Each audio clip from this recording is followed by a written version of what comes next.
and you are on a different plane. You have broken the orbit. You are now proceeding to another plane. Just as you know, in the scientific parlance, when you have to go beyond this earth, an earth orbit,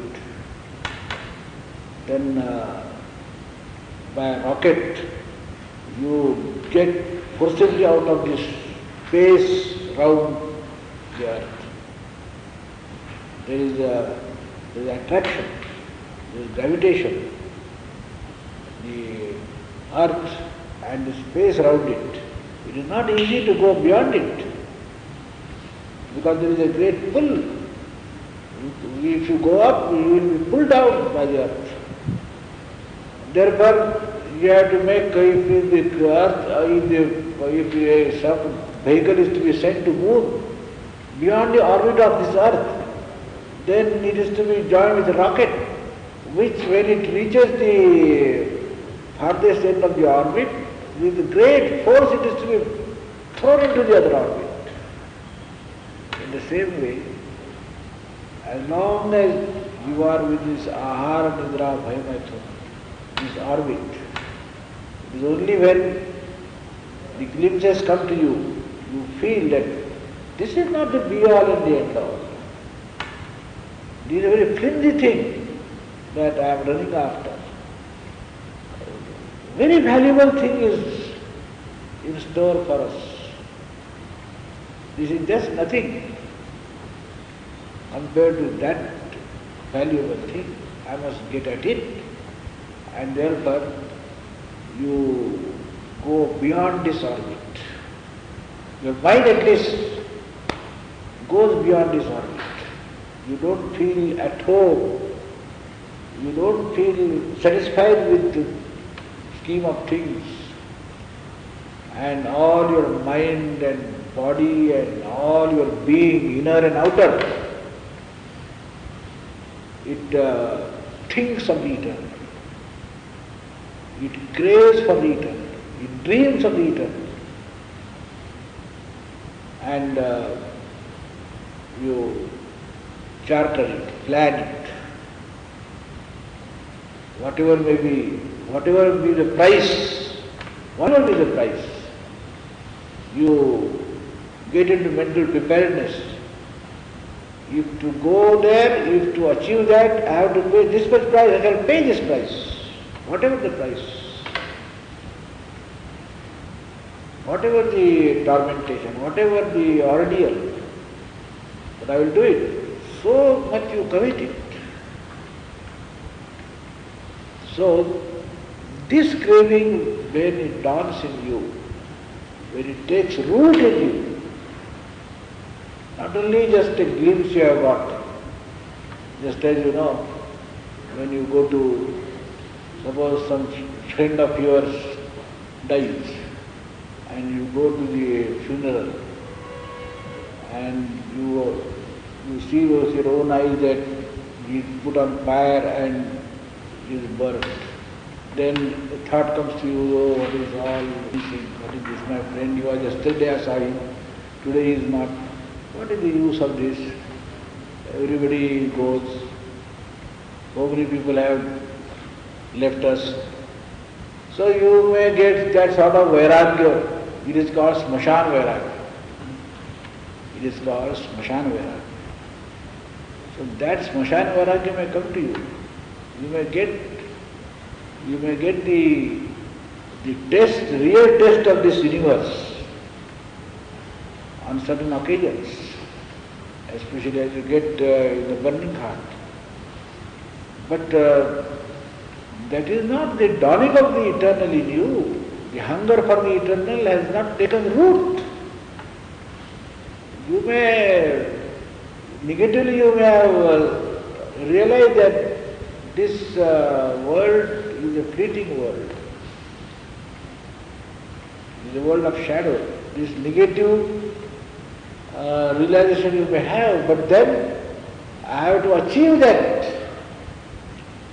and I must plan my life accordingly. I may have to go from birth to birth, but I will do it. I may have to go from life to life. I may have to lead 100 lives, 1,000,000 lives, but I will go it. I will go the whole hog. Whatever be the price. With this determination, when the idea catches hold of your mind, then you say that has taken root in you.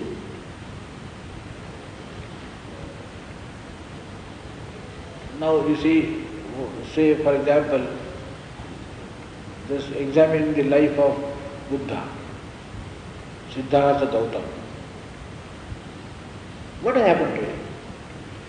It is a clear case that in his life, this hunger for the eternal has awakened. As a matter of fact, he was a prince. Nothing was wanting. He was a prince, had a good wife, he had children, a great empire. There was a prophecy about him when he was born, that either he will be a king, a samrat, ruling over 7 seas, or he may renounce life. Both the things are possible in his case. That was the prophecy. And one who prophesied it had told that if he is kept in comfort, if he is kept in good humor, all nice things of the world are kept around him, then he will be a big king. Unheard of by the world. Such a big king he will be. But if he sees misery, if he sees sorrow in his life, then he may renounce the world and become a fakir, become a sannyasi. So therefore his parents thought that it is better he becomes a king and he doesn't turn into a sannyasi or a fakir or he renounces the world. So they took all care that no misery and no sorrow and no suffering should come in his view. And all people were accordingly informed, all people were accordingly instructed. When a small prince, when he used to go, he was taken in a particular street where there are no beggars, there are no old men. Everywhere, young men, young women, young lads, all cheerful, plenty, flowers, everything good. Whatever good is there, that is to be arranged around him. He should not see suffering. In this way he was brought up. In the course of time he got married, he had a child. Things were going on very nicely. So one day this prince, while he was going, he asked his charioteer, that you take me from this road always, let us go by that road. So he ordered his charioteer to take to some smaller lane. He hesitated because he was instructed by the prince's father that he should not be taken by any other street. But he had to listen to the order given by the prince. So he took the chariot. And in that chariot, when he was passing through the lane, he found number of things which he had never seen before. He found an old man. He asked the charioteer, what is this? How is this man? Why is he bending? And why there are folds on his skin? Why his hair are white? Where his teeth have gone? So the charioteer told that, see, you have not seen, he is an old man. A human being can live for 60 years, 70 years, 80 years, how long one can live? one becomes old, and this is how when one becomes old. The limbs do not work, the hair become grey, the teeth give way, and this is what happens to everybody. This has happened to this man, this will happen to me, this will happen to you also one day. You are horrified. This will happen to me, you are horrified. All right, the whole thing made him thinking. He went a little further, and in fact some 10-20 people are following a procession, and 4 people are taking somebody in a sort of a stature. So he said, why these people are running? Why this man is being stealthily taken away? What has happened to him? Why is he sleeping there? The charioteer told, no, he is not sleeping. Sir, he is dead. Now they are taking him to burning heart. He will be burned to ashes. Everybody who comes on this earth has to go one day. I will also go one day like this. And you will also go one day like this. That opened his eyes. Is it? Then the whole thing made him contemplative. And that is how he started thinking about eternal. That is how the hunger for the eternal awakened in him. He said, if it is so, if the empire is going to vanish, if I am going to become old, if one day I am not going to remain in this earth, why for this? And what is it that one should crave for? This is how the craving or the hunger for the eternal awakened in him. These were the incidents. After all, we see, we also see this thing. It is not that only that Siddhartha Gautama saw it. Every day we see, and still it doesn't awaken in us. It could awaken only in Siddhartha Gautama. It doesn't awaken in me or you or hundreds of people around. There is in Mahabharata, there is a dialogue between Yudhishthira and Yaksha. You may be knowing the story. Pandavas in their 14 years exile, during their forest life, they were thirsty, and in search of water, this Bhim, Arjun, Nakul, Sahadev all went one after another. Everybody went to a pond of good water. They wanted to take water from it. And the presiding yaksha of that pond, there is an idea, every pond or every forest, there is some yaksha or some deity, presiding deity. So that presiding yaksha of that area, he halted that Bhim, Arjuna and all that. Don't touch the water. First answer my questions. And you have to take water with my permission. You can't take water as you will. And first answer my questions. Bhim and Arjuna being a little more with arrogance, who is he to ask me not to take water?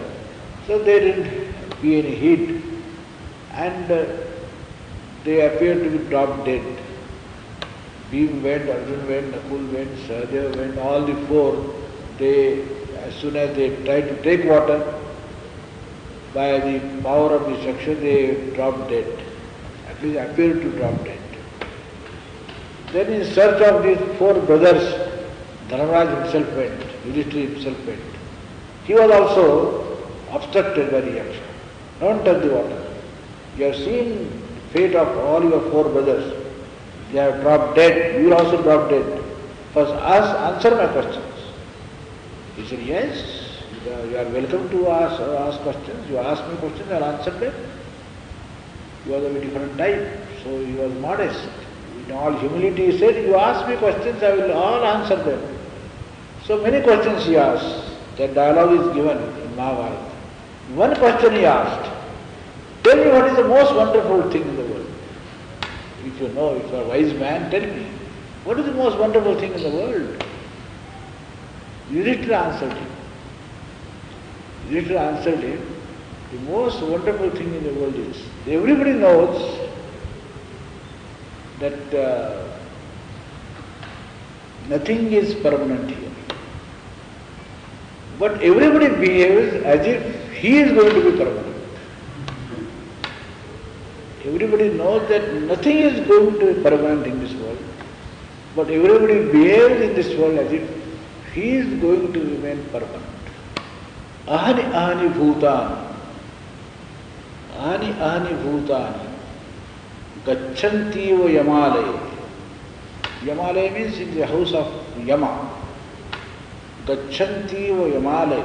Ahani ahani means every day. Ahani means every day. Ahani ahani bhutani. Bhutani means all the creatures. Ahani ahani bhutani gacchanti va yamalaya. Shesha sthiratvam icchanti. Shesha sthiratvam. The rest, everybody goes to the abode of Yama. But those who are remaining, they think that they are going to be permanent. Shesha sthiratvam icchanti. Shesha sthiratvam icchanti. And then it is said, Kim Ashcharyam Atah Param. What a wonder. Kim Ashcharyam Atah Param. Ahani ahani bhutani gacchanti va yamalaya.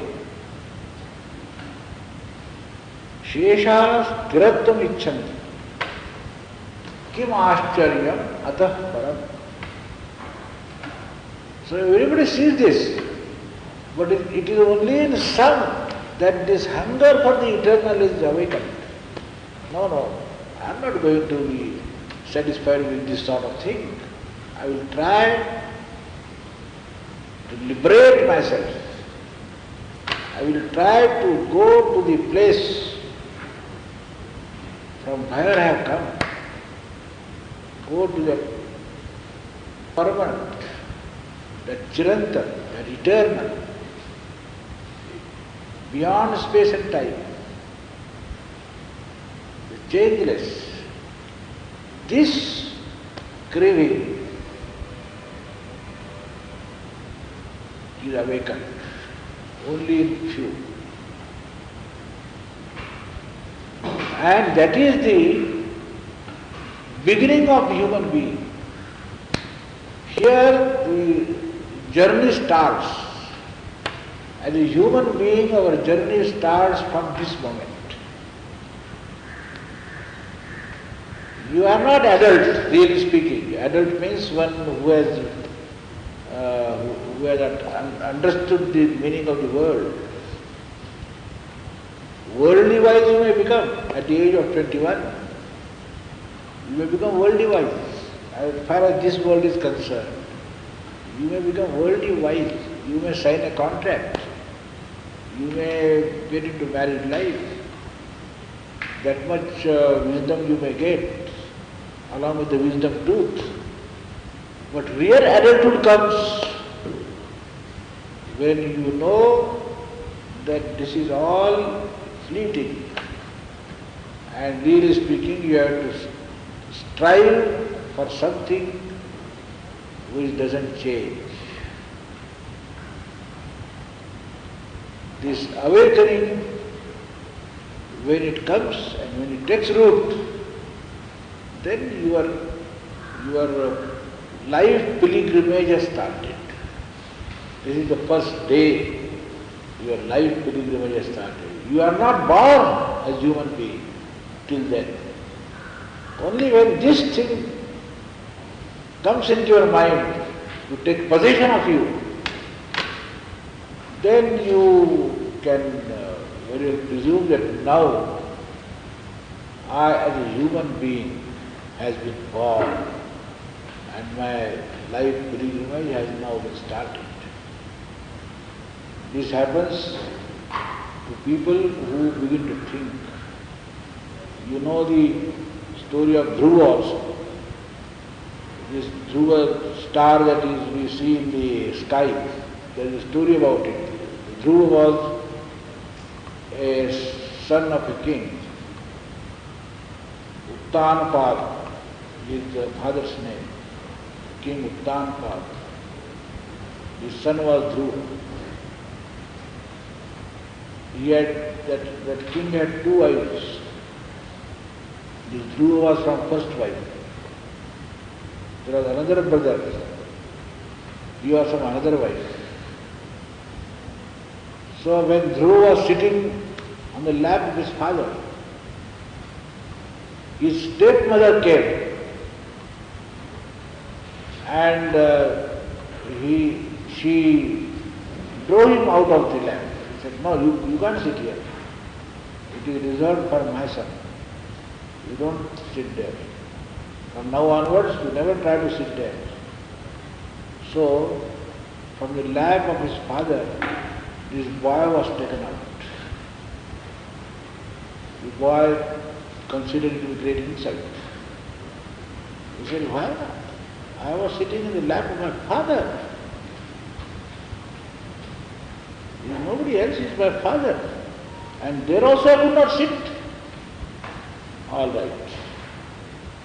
I will now reach a state. I shall now find a place from where nobody will be ousted.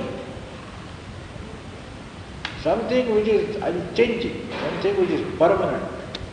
I shall occupy that place. And what is permanent? And what is unchanging? It is God. It is the Brahman. So he started from the palace and then he did penance, and it is said that he attained that place. So some incidents happen in the life of people. Those incidents become instrumental in awakening that hunger for the eternal man. Even in the case of Tulsidas, Tulsidas, the great saint,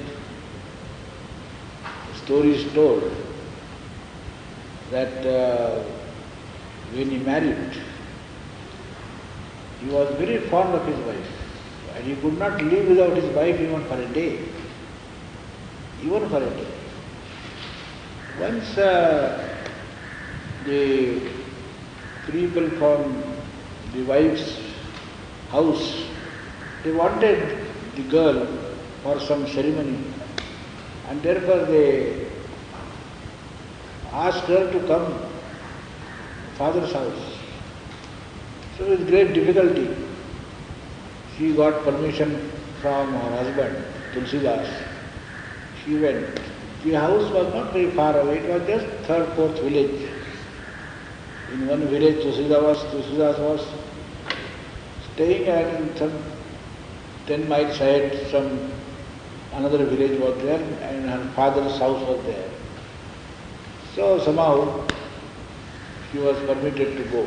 She went. Then one day was a great ordeal for Tulsidas to remain without his wife. That day, that night, it rained very heavily. So, at the dead of the night, he felt that I must go to my wife. I must get her back. He can't live without his wife. And he started from there. It was raining cats and dogs. There was a river in between. That also he didn't mind. He crossed the river. Dangerous it was. At the risk of his life, he crossed the river, went swimming. Then went to the house. It might be dawn. There, how to go? It was a two-storied house. She wanted, the house is closed, it is raining, the wind is blowing, nobody can hear.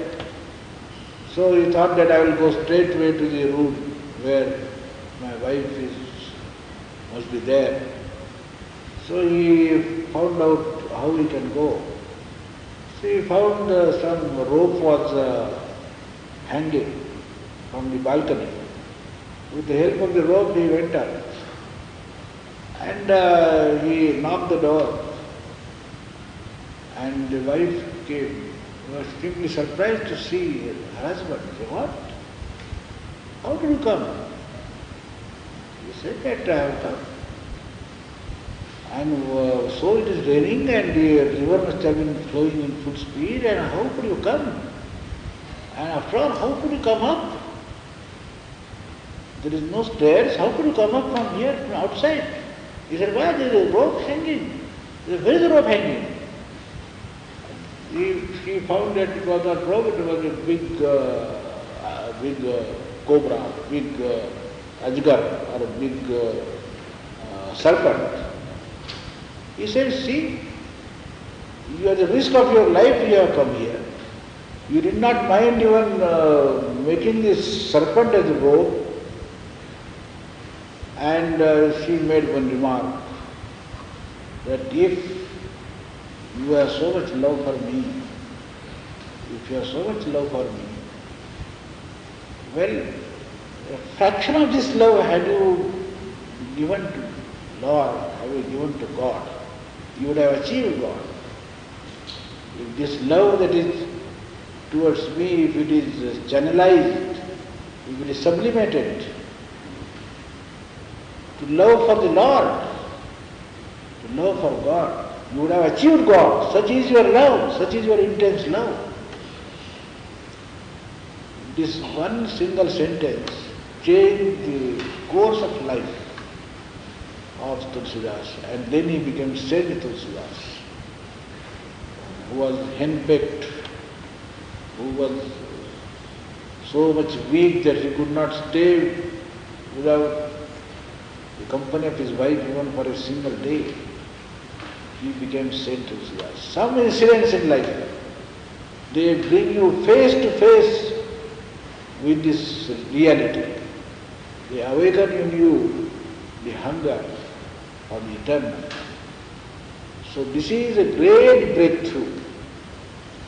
As I said, it is going to another orbit. It is going to different plane. So this new development in human life I have placed before you, and we shall go further topics next video.